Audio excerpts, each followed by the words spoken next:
বাংলাদেশে প্রতিষ্ঠিত হবে, কিন্তু এরপর থেকে বিভিন্ন কর্মকাণ্ডের কারণে দলটিও বিতর্কের মুখে পড়ছে। তো আপনার এই লিফলেট বিতরণ কর্মসূচির মাধ্যমে লিফলেটটা হচ্ছে যে আজ থেকে প্রায় 2 বছর আগে বিএনপি সমমনা রাজনৈতিক দলগুলোর সাথে আলোচনা করে এই বাংলাদেশকে স্বৈরাচারের কবল থেকে মুক্ত করে আগামী দিনে জনগণের বাংলাদেশ, গণতান্ত্রিক বাংলাদেশে রূপান্তর করা, উন্নত সমৃদ্ধ বৈষম্যহীন দুর্নীতিমুক্ত বাংলাদেশে রূপান্তর করা, সেই প্রত্যয় নিয়ে 31 দফা রাষ্ট্র সংস্কারের প্রস্তাবনা উপস্থাপন করেছিলেন জাতির সামনে। যে প্রস্তাবনাগুলোর মধ্যে এই বিএনপি আগামী দিনে জনগণের ভোটে নির্বাচিত ক্ষমতায় আসতে পারে, তত্ত্বাবধায়ক সরকার ব্যবস্থাকে স্থায়ী রূপ দেওয়া, গণতন্ত্রকে সুপ্রতিষ্ঠিত করা, তরুণ যুবকদের চাকরির নিরাপত্তা নিশ্চিত করা, কৃষকদের উৎপাদিত পণ্যের ন্যায্য মূল্য পাওয়া এবং কৃষি উপকরণ ন্যায্য মূল্যে পাওয়া, শ্রমিকদের ন্যায্য মজুরি নিশ্চিত করা, মহিলাদের নিরাপত্তাকে নিশ্চিত করা সহ বিচার বিভাগ স্বাধীন করা সহ বিএনপি 31 দফা রাষ্ট্র সংস্কারের প্রস্তাবনা জাতির সামনে উপস্থাপন করেছে। সামনে জাতীয় নির্বাচনকে সামনে রেখে আমাদের ভারপ্রাপ্ত চেয়ারম্যান এই গণতন্ত্র মুক্তির সংগ্রামে এই বাংলাদেশের মানুষের সবচেয়ে জনপ্রিয় রাজনৈতিক নেতা, আমাদের গণতন্ত্রের অগ্রদূত দেশনায়ক তারেক রহমানের নেতৃত্বে যে 31 দফা রাষ্ট্র সংস্কারের কর্মসূচি ঘোষণা করা হয়েছে।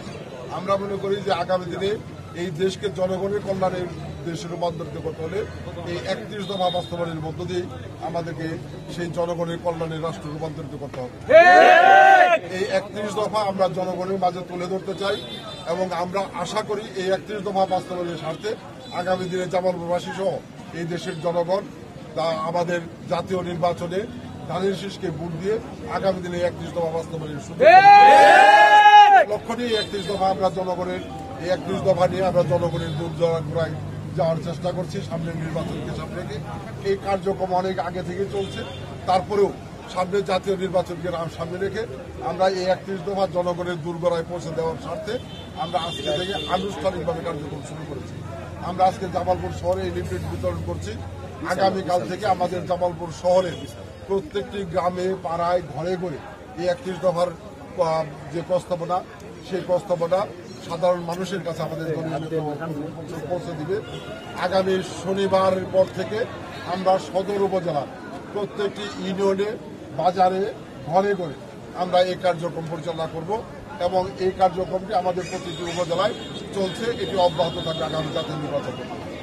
আমরা আশাবাদী যে আমরা গত 17 বছর জনগণের সঙ্গে থেকে জনগণের অধিকার প্রতিষ্ঠা, জনগণকে স্বৈরাচারের কবল থেকে মুক্ত করার জন্য জীবন বাজি রেখে সংগ্রাম করেছি। একটি অবাধ সুষ্ঠু নিরপেক্ষ নির্বাচনের দাবিতে আমরা আশাবাদী আগামী ফেব্রুয়ারি 2026 একটি অবাধ সুষ্ঠু নিরপেক্ষ নির্বাচন হবে। সেই নির্বাচনে জনগণ ভোট দিয়ে ধানের শীষকে নির্বাচিত করবে। আমরা 31 দফা বাস্তবায়নের মধ্য দিয়ে এই বাংলাদেশকে আগামী দিনে জনগণের কল্যাণের বাংলাদেশের